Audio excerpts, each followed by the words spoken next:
I'm Steve Easley. I'm a construction consultant, and I make my living helping builders like Betsy Olson from Capture, Arizona, build callback-free homes. So, Betsy, this is kind of a new product, HydroBlock. Just got to get your impressions of what you think of it. What I like about HydroBlock is it's already got the Lath and scratch on it, and it's moisture-free, mold-free.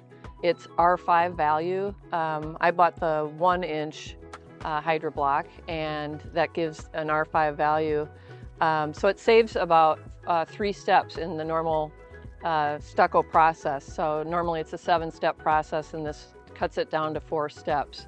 So the finish also will be much smoother. They're not using the chicken wire over the foam board. So Flatter. It's a lot flatter finish. Yeah, a lot cleaner, flatter finish. So I think it'll look really sharp when it's finished and very modern. Thank you. Yeah.